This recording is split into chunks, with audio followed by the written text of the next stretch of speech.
अगर मेरे बाबा साहब ने तेरी आजादी की लड़ाई नहीं लड़ी होती ना, तो आज तू इतने शौक से टिकटॉक पर वीडियो नहीं बना रही होती, सड़ रही होती किसी कोठड़ी में। क्योंकि मैं तुझे बता दूं, आज तक तेरे धर्म ग्रंथों में तुझे सिर्फ और सिर्फ पैर की जूती समझा जाता है। भी उतना ही फेमस करना चाहते हैं जिस तरह से आपने पहले भी एक लड़की को किया था। और वो जितने भी लोग अब तक भारत का पैसा भारत से लेकर बाहर विदेशों में भागे हैं ना, वो सारे तेरे ही समाज के हैं। मेरे 19 वर्ष की उम्र में इस भारत देश को एक नहीं, दो नहीं, तीन नहीं, चार नहीं, बल्कि लगातार 5-5 गोल्ड मेडल देने का काम किया।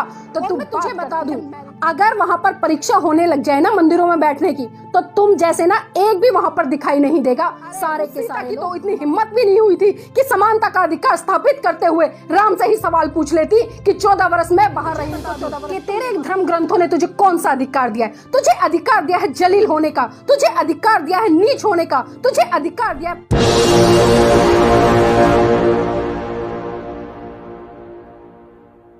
परम पूज्य बाबा साहब के त्याग, बलिदान और महिलाओं के लिए उनके काम को न केवल पुरुष नकारने का काम करते हैं, बल्कि भारत की महिलाएं जो कि बाबा साहब के एहसानों तले दबी हैं, वे भी न केवल नकारने का काम करती हैं, बल्कि बाबा साहब का अपमान भी करने से नहीं चूकती।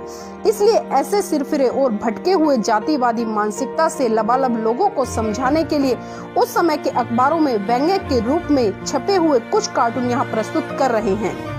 प्रस्तुत चित्र में पेड़ के ऊपर कानून मंत्री के रूप में डॉक्टर अंबेडकर आराम से बैठे हुए नीचे हिंदू कोड बिल का तमाशा देख रहे हैं।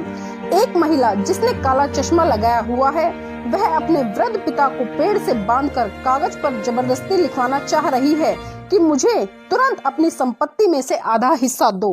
बीच वाले दृश्य में एक बाल बच्चेदार महिला अपने पति को पेड़ के साथ बांधकर तलाक लेने की धमकी दे रही है।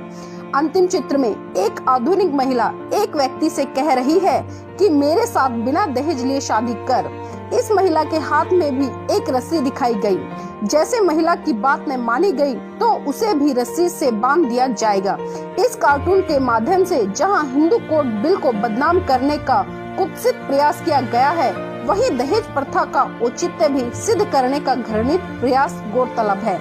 इस व्यंग्य चित्र का शीर्षक दिया गया है बुरा न मानो। व्यंग्य चित्र के नीचे कैप्शन में लिखा है कि दिल्ली की कुछ लड़कियों ने हिंदू कोड बिल के समर्थन में प्रदर्शन किया।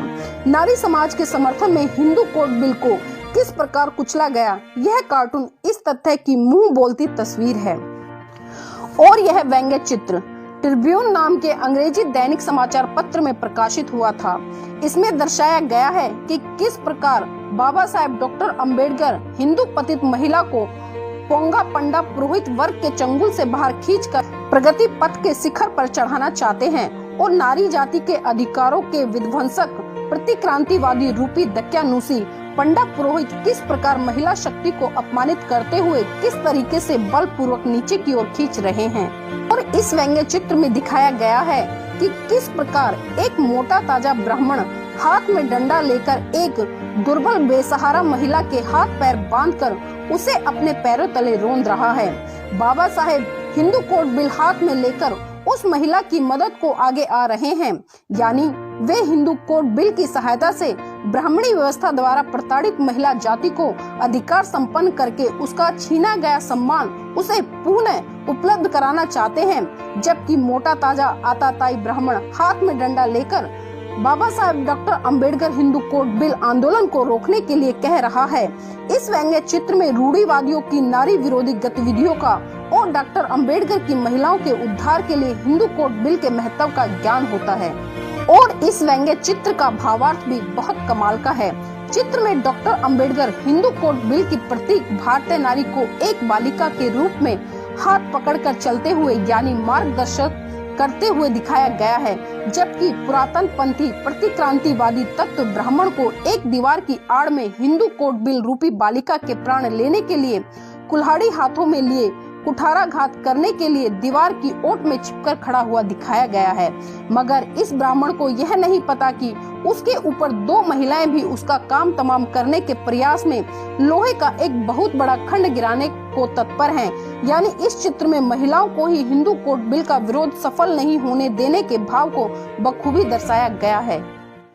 जय भीम, नमो बुद्धाय साथियों, मैं नीलम बोध एक बार फिर से आपके बीच में। साथियों, पिछले कई दिनों से सोशल मीडिया पर एक वीडियो वायरल हो रहा है जिसमें कि किसी ने बहुजन समाज की मान मर्यादा और उसकी अस्मिता पर प्रश्न चिन्ह लगाने का प्रयास किया है। लेकिन तूने रामानंद सागर की रामायण तो बड़े मजे लेकर देखी होगी, क्योंकि उसमें मनोरंजन ही मनोरंजन है। और याद कर वो क्षण जब सीता लंका से आई थी और राम के समक्ष खड़ी थी तो राम ने उससे अग्नि परीक्षा मांगी थी।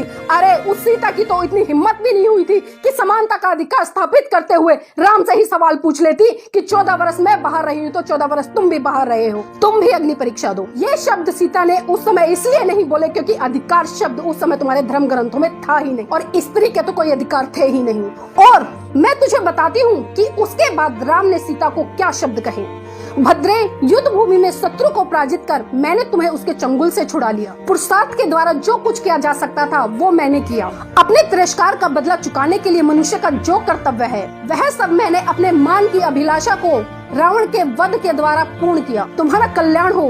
तुम्हें मालूम होना चाहिए कि जो युद्ध मैंने अपने मित्रों के साथ लड़कर उसमें विजय प्राप्त की है वो तुम्हें पाने के लिए नहीं बल्कि अपने सदाचार की रक्षा के लिए, चारों तरफ फैली जो बुराई है उसको समाप्त करने के लिए और अपने वंश को गौरवान्वित करने के लिए। तुम्हारे चरित्र में संदेह का अवसर उपस्थित है, फिर भी तुम मेरे सामने खड़ी हो। जैसे आँख के रोगी को दीपक की ज्योति नहीं सुहाती, इसी तरह आज तुम मुझे नहीं सुहा रही हो। न जाने क्यों आज तुम मुझे बहुत अप्रिय लग रही हो। अतः जनक की पुत्री, तुम्हारी जहाँ इच्छा हो तुम जा सकती हो, मैं तुम्हें नहीं रोकूंगा।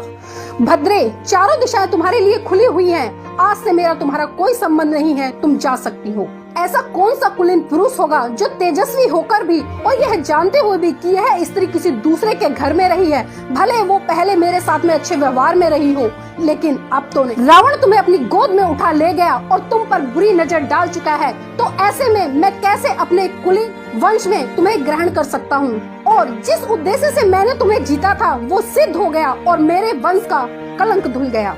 अब मेरी तुम्हारे प्रति आस्था और ममता नहीं है, तुम जहाँ चाहो जा सकती हो। भद्रे, ये मेरा निश्चित विचार है, इसी के अनुसार मैंने ये सारी बातें आज तुम्हारे सामने कही हैं। तुम चाहो तो भरत या लक्ष्मण के साथ सुखपूर्ण जीवन व्यतीत करने का निर्णय ले सकती हो। सीता, यदि तुम्हारी इच्छा हो तुम शत्रुघ्न, सुग्रीव या विभीषण के साथ रह सकती हो। सीते, तुम्हें जहाँ सुख मिले तुम वहीं रह सकती हो। मैं जानता हूँ कि तुम इतनी सुंदर हो, तुम्हें देखकर रावण अपने आप को दूर नहीं रख पाया होगा। ऐ मूर्ख लड़की, अब तू सोच कि राम की ये बातें सुनने के बाद सीता कितनी गिड़गिड़ाई होगी, कितनी रहम की भीख मांगी होगी। तब जाकर राम ने सीता के समक्ष अग्नि परीक्षा का विकल्प रख दिया, क्योंकि राम जानता था कि किसी भी वस्तु को अगर अग्नि में प्रवेश करा दिया जाए तो वो वस्तु भस्म हो जाए। इसीलिए राम ने सीता को अग्नि परीक्षा के लिए विवश किया ताकि सीता अग्नि में जलकर राख हो जाए। सीता ने अग्नि परीक्षा दी बिना राम की अग्नि परीक्षा लिए और वो उसमें सफल भी हुई। मैं नहीं जानती कि वो कैसे बची, लेकिन क्या उसके बाद राम ने उसको स्वीकार कर लिया? तो राम सीता को अपने राजमहल ले गया, लेकिन उसने उस वक्त सीता को धोखे से जंगलों में छुड़वाया जब वह गर्भवती थी। तो ये है तेरे धर्म ग्रंथों में एक स्त्री की इज्जत और उसके अधिकार। तुझे पता है ढोल का मतलब क्या होता है? जो भी आता है पीटता चला जाता है। इसी तरह से गवार, उसको लताड़ दिया जाता है।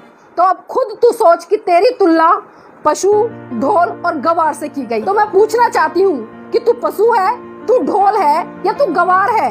अब तू खुद निर्णय कर कि तेरे धर्म ग्रंथों में तेरी क्या परिभाषा है। लेकिन यहाँ पर ना मुझे तुलसीदास जी की एक कहावत बिल्कुल तेरे ऊपर सही बैठती नजर आ रही है, क्योंकि तू ढोल भी है, गवार भी है और पशु भी है, क्योंकि तू अपने मसीहा को पूजने की बजाय उसको अपमानित कर रही है। मैं तुझसे सिर्फ इतना ही कहना चाहूंगी कि अब भी सुधर जा, क्योंकि हिंदू धर्म ग्रंथ महिलाओं की आजादी का समर्थन नहीं करते हैं।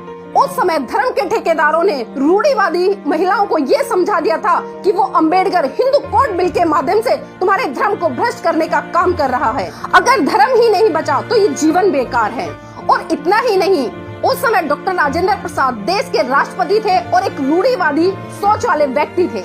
उनके समेत तमाम रूढ़िवादी हिंदू महिलाओं की आजादी के ग्रंथ इस हिंदू कोड बिल का विरोध कर रहे थे। लेकिन परम पूज्य बाबा साहब डॉक्टर भीमराव अंबेडकर ने तो ठान रखी थी कि इस हिंदू कोड बिल को संसद में पास कराने के लिए मुझे किसी भी तरह की बलि देनी पड़ी तो मैं दूंगा, किसी भी हद से गुजरना पड़े तो मैं गुजरूंगा। हिंदू कोड बिल को एक ब्राह्मण सांसद को इस काम के लिए तैयार किया। रात को उस सांसद को बाबा साहब हिंदू कोड बिल के बारे में एक एक चीज समझाते और फिर वही सांसद अगले दिन संसद में जाकर उन बातों पर बहस करता। और साथियों, इसी तरह से टुकड़ों टुकड़ों में हिंदू कोड बिल पास हुआ। तो ये था परम पूज्य बाबा साहब का संघर्ष, समर्पण और बलिदान। हिंदू विवाह कानून, हिंदू उत्तराधिकार कानून और तमाम ऐसे कानून जो भारत देश की समस्त महिलाओं की अस्मिता की रक्षा करते हैं और उनके वजूद को कायम करते हैं, वो सभी हिंदू कोड बिल से ही मिले हैं। अगर मेरे बाबा साहब ने तेरी आजादी की लड़ाई नहीं लड़ी होती ना, तो आज तू इतने शौक से टिकटॉक पर वीडियो नहीं बना रही होती, सड़ रही होती किसी कोठड़ी में। क्योंकि मैं तुझे बता दूं, आज तक तेरे धर्म ग्रंथों में तुझे सिर्फ और सिर्फ पैर की जूती समझा जाता है। तेरी जानकारी के लिए बता दूं, जब इंदिरा गांधी प्रधानमंत्री बनी तो उसने सबसे पहले परम पूज्य बाबा साहब और उनके लिखे संविधान को नमन किया, क्योंकि वो अच्छी तरह से जानती थी अगर परम पूज्य बाबा साहब संविधान में महिलाओं के लिए अधिकार सुनिश्चित नहीं करते तो भारत देश की कोई भी महिला इस देश की प्रधानमंत्री नहीं बनती। और उन्होंने बाबा साहब के उस समय के संघर्ष, समर्पण, बलिदान को भी देखा, जिस समय वो हिंदू कोड बिल को पास कराने के लिए धर्मांध लोगों से लोहा ले रहे। इसलिए ऐ नादान लड़की, मैं तुझसे फिर से आग्रह कर रही हूँ कि अपना मुंह खोलने से पहले एक बार सोच कि तू क्या बोल रही है, किसके लिए बोल रही है, किस संदर्भ में बोल रही है। और मैं यहाँ पर अपने समाज के सभी साथियों से भी आग्रह करना चाहती हूँ, साथियों, आप भविष्य में कभी भी इस तरह की लड़कियों की वीडियो वायरल ना करें। लेकिन एक सवाल जरूर पूछना चाहूंगी, क्या आप इसको भी उतना ही फेमस करना चाहते हैं जिस तरह से आपने पहले भी एक लड़की को किया था और वो बिग बॉस का हिस्सा बनी? तो अगर रास्ते की धूल को आप अपने घर में ले आओगे ना, तो वो घर में नुकसान ही पहुंचाएगी। वो रास्ते की धूल है, उसको रास्ते में ही पड़ा रहने दो। और अंत में मैं आपसे फिर से दोबारा आग्रह करना चाहूंगी कि भविष्य में इस तरह की लड़कियों की वीडियो वायरल ना करें।